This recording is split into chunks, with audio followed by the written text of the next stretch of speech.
To teaching exam study. दोस्तों, आज हम डिस्कस करते हैं कि जो सेंट्रल गवर्नमेंट की तरफ से जो एसएससी की जो फॉर्म निकली हुई है स्टेनोग्राफ़र ग्रुप सी और ग्रुप डी की बहाली के लिए, उसके संबंध में कुछ डिटेल की हम चर्चा करते हैं। और ये जो अपलोडेड की गई थी वेबसाइट पे, कमीशन की वेबसाइट पे, ये 24 अप्रैल 2026 को ये अपलोड की गई थी, आप देख रहे हैं। इसमें स्टेनोग्राफ़र की जो ग्रेड सी और ग्रेड टी की एग्ज़ामिनेशन के लिए फॉर्म निकली है। तो आइए इसकी इम्पॉर्टेंट डेट और इम्पॉर्टेंट चीज़ों के बारे में हम डिस्कस करते हैं, ताकि आप फॉर्म भरने से पहले चीज़ों को एक बार रिकॉल कर पाएँ और सही रूप से इसे समझ पाएँ। तो सबसे पहले आपको हम जानकारी देते हैं कि date of submission of online application form जो है वो 24 अप्रैल 2026 से 15 मई 2026 तक ये ओपन रहेगी। और इसकी जो लास्ट डेट है वो और टाइम है रिसिप्ट फॉर ऑनलाइन एप्लीकेशन कि वो 15 मई 2026 तक रात की 11 बजे तक। वहीं लास्ट डेट है time for making online payment की, तो 16 मई 2026 की रात्रि 11 बजे तक आप ऑनलाइन पेमेंट कर सकते हैं। वहीं date of window for application form जो करेक्शन के लिए जो ऑनलाइन पेमेंट में जो करेक्शन होगी, उसके संबंध में 20 मई 2026 से 21 मई 2026 की रात्रि 11 बजे तक आप इसे करेक्शन कर सकते हैं। आगे है schedule of computer based examination की डेट भी यहाँ पे जो है वो एक्सपेक्टेड दी गई है कि जुलाई से अगस्त 2026 के बीच आपकी एग्जामिनेशन जो है होगी, ये शेड्यूल होगी। तो इसमें जो है ये स्टेनोग्राफर की एग्ज़ाम होगी। The staff selection commission will handle the open competitive computer based CBT exam होगी, जो कि डायरेक्ट रिक्वायरमेंट है और ये ग्रुप सी और ग्रुप डी के पोस्ट के लिए है। यहाँ पे ये भी डिस्कस की गई है कि वैकेंसी कितनी है। तो आप यहाँ देख रहे हैं कि टेंटेटिव वैकेंसी जो है वो देयर आर अप्रॉक्स 731 वैकेंसी है। तो आप post wise category wise will be made available on the website, यहाँ ssc.gop.in पे जा करके फॉर कैंडिडेट और टेंटेटिव वैकेंसी के बारे में यहाँ पे जा करके आप देख सकते हैं। आगे कुछ और डिस्कस करेंगे, जिसमें कि हम बताएंगे कि कौन कौन सा चीज़ है जो कि आपके लिए इम्पोर्टेंट है। और इस वैकेंसी में एज के बारे में बताई गई है कि जो एज है वो एज लिमिट जो है वो 1 अगस्त 2026 को ये दायरा में रख कर के बताई गई है कि स्टेनोग्राफर ग्रुप सी की जो पोस्ट है उसके लिए 18 से 30 साल आपकी जो आयु होनी चाहिए एज ऑन 1 अगस्त 2026 जो है वो एक कट ऑफ एज जो है इसमें बताई गई है date. Candidate born not before, यानी 2 अगस्त 1996 से पहले आपका जन्म नहीं होना चाहिए, और नॉट लेटर देन यानी 1 अगस्त 2008 के बाद आपका जन्म नहीं होना चाहिए। वहीं स्टेनोग्राफ ग्रुप डी की पोस्ट के लिए 18 से 27 साल के लिए आपकी आयु है, और 1 अगस्त 2026 आपकी एक्सपेक्टेड कट ऑफ डेट है, एज की जो डेट है। वहीं रिलैक्सेशंस के बारे में आप लोग को पता ही है कि SC/ST को 5 साल के लिए रिलैक्सेशंस मिलती है उम्र में, और वहीं OBC को जो है वो 3 साल के लिए उम्र में छूट दी जाती है।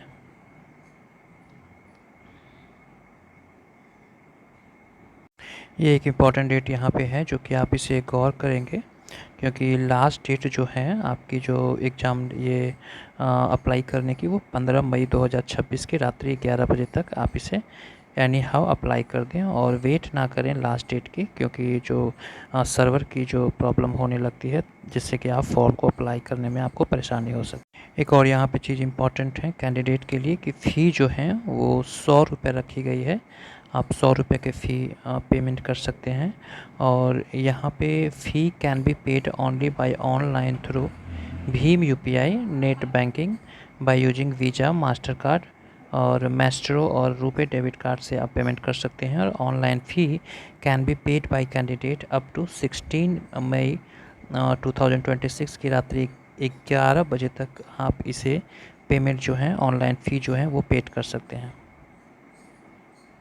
एप्लीकेशन आपकी जो भरी हुई फॉर्म रहेगी उसकी करेक्शन की जो डेट यहाँ पे है वो 20 मई 2026 और 21 मई 2020 मई 2026 से 21 मई 2026 की रात्रि 11 बजे तक ही आपकी ये जो पोर्टल है करेक्शन की, ये पोर्टल खुली हुई रहेगी।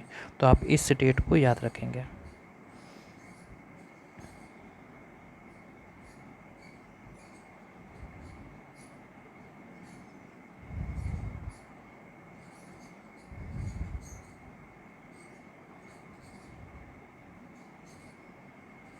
आगे हैं कि अगर आपकी एग्ज़ामिनेशन जो सेंटर है वो सेंट्रल रीजन की अगर आपकी है तो सेंट्रल रीजन में बिहार और उत्तर प्रदेश के विभिन्न ज़िलों जो कि आप देख रहे हैं यहाँ पे, अगर आप इन ज़िलों से आते हैं तो यहाँ पे आपकी जो सेंटर है एग्ज़ामिनेशन की पड़ेगी। तो आप इसे भी एग्ज़ाम देने फॉर्म अप्लाई करने से पहले एक बार गौर कर लेंगे। आगे हम डिस्कस करते हैं स्कीम ऑफ एग्जामिनेशन के बारे में कि the details of the CBT examination are mentioned below. इसमें जनरल इंटेलिजेंस और रीजनिंग की जो प्रश्नों की संख्या रहती है वो 50 प्रश्न रहती है, जिसकी जो मैक्सिमम मार्क्स आपको 50 नंबर मिलेगी। वहीं जनरल अवेयरनेस की जो है वो 50 नंबर ऑफ क्वेश्चंस रहते हैं और मैक्सिमम मार्क्स भी इसकी 50 आपको मिलेगी। वहीं इंग्लिश लैंग्वेज और जो कम्प्रीहेंसन के 100 प्रश्न होते हैं और उसके 100 नंबर आपको मिलेंगे। तो 2 hours with the section timer of 30 minutes each for part 1 and part 2 and 60 minute for part 3। तो इसे भी आप एक बार गौर कर लेंगे।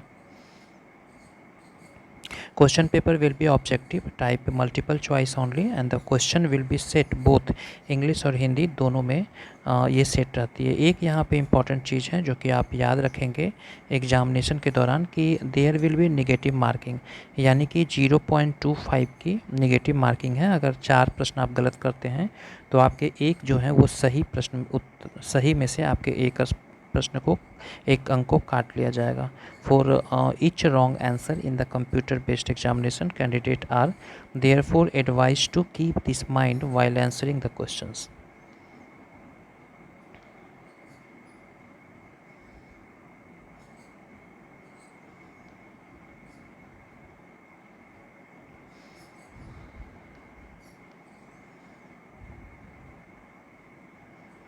आगे जो भी कैंडिडेट अगर पीटी एग्ज़ाम जो सीबीटी होती है उसमें अगर क्वालिफाई करते हैं तो उन कैंडिडेट को जो है वो स्किल टेस्ट यानी स्टेनोग्राफर टेस्ट के लिए आपको बुलाई जाती है।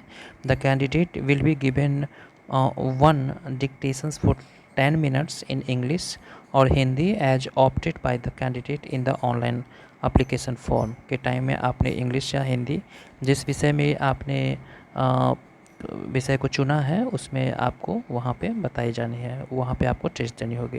Eight the speed of 100 words per minute for the post of stenographer group C and 80 word per minute for the post of stenographer grade D. The matter will have to transcript in computer on computer the transcriptions time is as follow. यानी stenograph जो grade D है उसके जो English की जो skill test होगी उसके लिए आपको 50 मिनट की टाइम दी जाएगी और जो पारा 7.1 और 7.2 और 7.3 में आते हैं उसके लिए 70 मिनट की टाइम ड्यूरेशन है। वहीं स्टेनोग्राफर ग्रेड डी की आप इसे पढ़ लेंगे। हिंदी के लिए 65 मिनट की टाइम है। स्टेनोग्राफ ग्रेड सी के लिए इंग्लिश के लिए 40 मिनट की और स्टेनोग्राफ ग्रेड सी के लिए हिंदी के लिए 55 मिनट। तो आप अगर इस प्रकार के फॉर्म को अप्लाई करते हैं तो मोड ऑफ एग्जामिनेशन के बारे में आपको इसकी पता होगी कि किसकी कितनी कितनी ड्यूरेशन रहती है एग्ज़ाम में। आगे डीवी के बारे में बताई गई है कुछ, उसके बाद से फॉर्म किस प्रकार से आप अप्लाई करेंगे।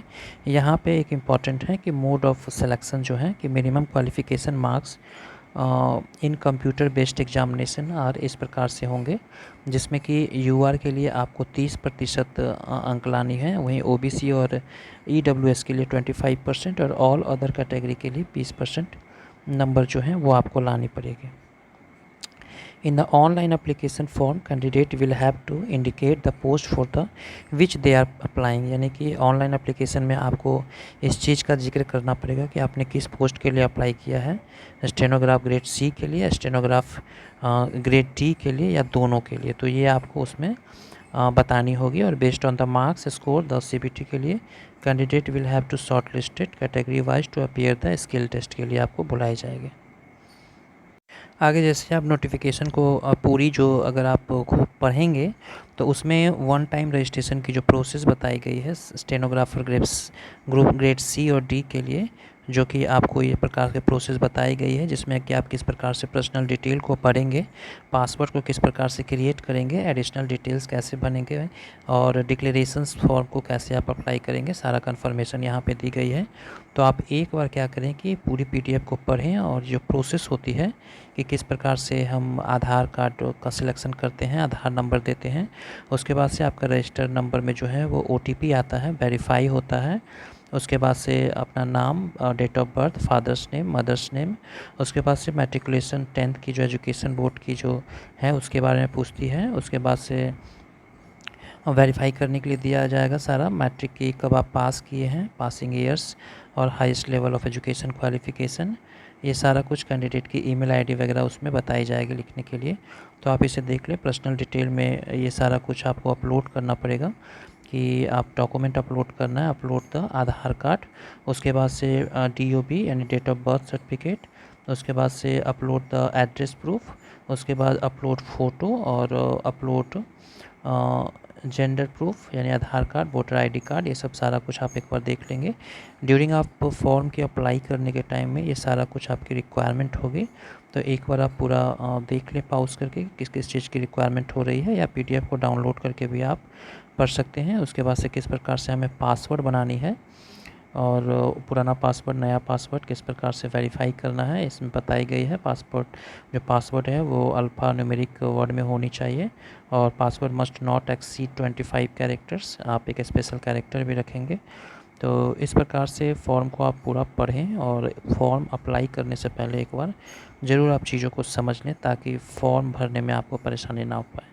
और यही छोटी सी जानकारी देनी थी। अगर वीडियो अच्छी लगी होगी चैनल को लाइक, सब्सक्राइब, शेयर करें। वीडियो देखने के लिए धन्यवाद। Thank you very much.